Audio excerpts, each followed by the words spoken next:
Hello and welcome to VoiceOver Plaza, the podcast from directvoices.com, the VO marketplace, where voice talents meet voice seekers directly without middlemen.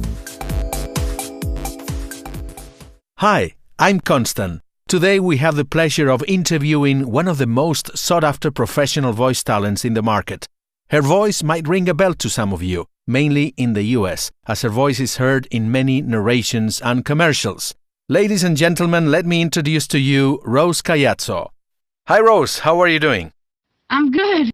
I am in Jackson Hole, Wyoming, so I'm ready when you are.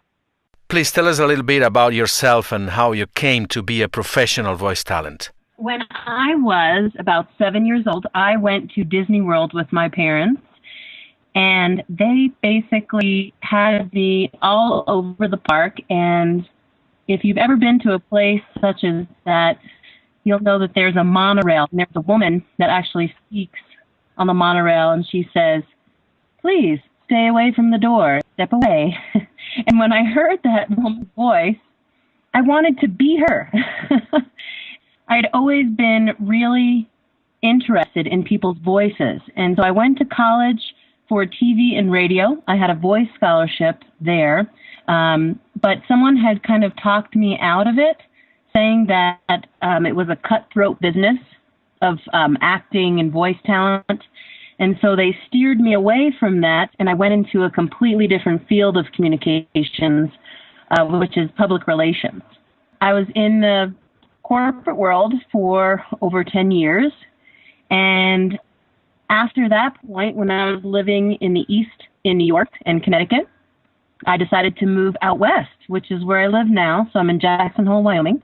And after I moved here, I met another voice professional who had been in the business for over 30 years, and he took me under his wing. And the business changed greatly from when I was in college as to now. So now everything is mobile, everything is home studio based. And so I started working for 2 radio stations here, and I also have a home studio, and now I do lots of different voiceover projects. I would say my greatest strength is that I listen very carefully to what the client wants. I'm good at fostering new relationships, and people usually love my low narrative voice. So I'm pleased to have this natural voice talent, but also know the best ways to use my voice for recordings. Rose, that's quite a life history. As a professional voice talent, what are your specialties really? Yes, well, it is that low narrative voice, right? So also the commercialized Mercedes S-Class sedan, if you will. So with that being said, I specialize in everything corporate. So narrations, videos, smartphone apps, and voicemail systems. However, that doesn't mean that I don't do characters, which I thought I'd sample for you at the end of the interview. And, I really think having a professional lend their voice to certain items for your business is really important, because your sound, as well as your visual for the business, is a tool to bring people in and learn more about what your business is. If you have the guy from next door do it, or your wife, because she's in the office, I promise you it's going to sound like it. So a professional lend their voice to making your business sound just more professional in general and bring people in. That's great, but whatever the specialty is, there is really a need to take care of one's voice, right? Can you share us some tips? Oh, yes, absolutely. So the first thing I would say is water, water, water. The vocal cords only do well when you are hydrating yourself and keeping them lubricated.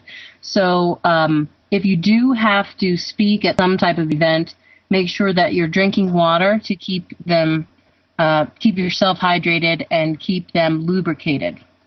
Also, foods containing large amounts of water are excellent hydration conscious snacks, right? So like apple, pears, watermelon, peaches, melons, grapes, plums, anything like that.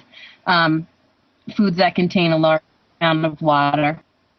If you have a big project to do, also know to rest your voice ahead of time.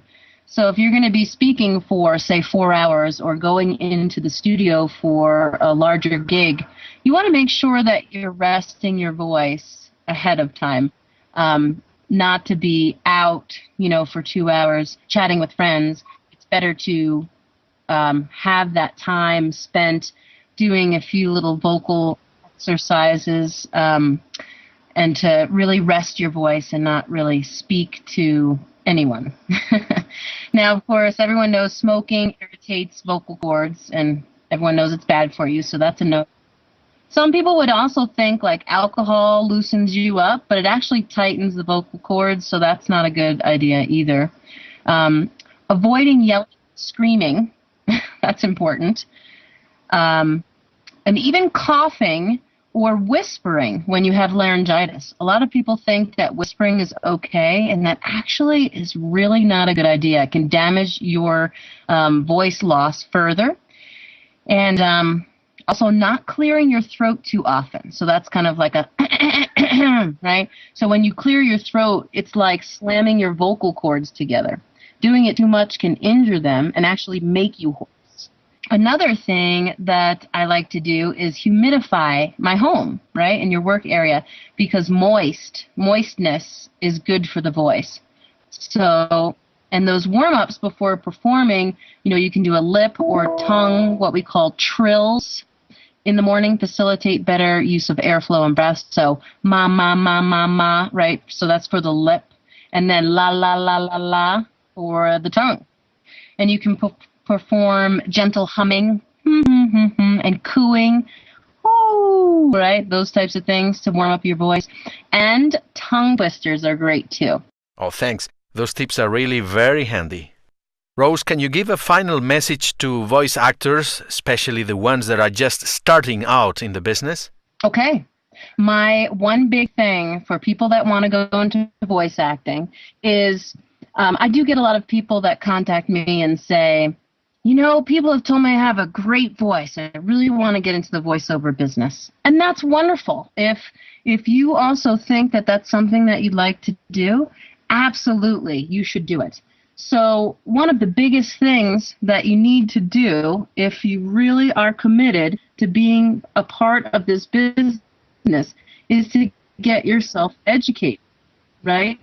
And even though I've been in the business for a while, I actually continuously educate myself in the field of voiceover because it's my passion. So lots of great ways to start would be starting if you're on LinkedIn. A lot of people use that social network, and there are specific groups on LinkedIn that are just for voiceover professionals. And you can just kind of be a fly on the wall and listen to what people are saying.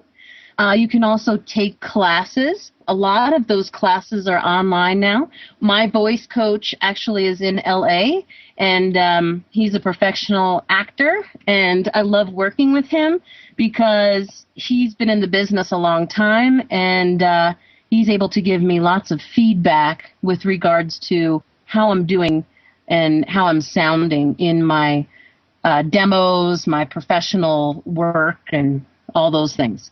So I'd say education is a really big thing. If you're into social media, start to follow people that are in the business of voiceover to see what they're saying and see if it's something that interests you, and try to find those online sites that can give you more information about if it's something you should be pursuing.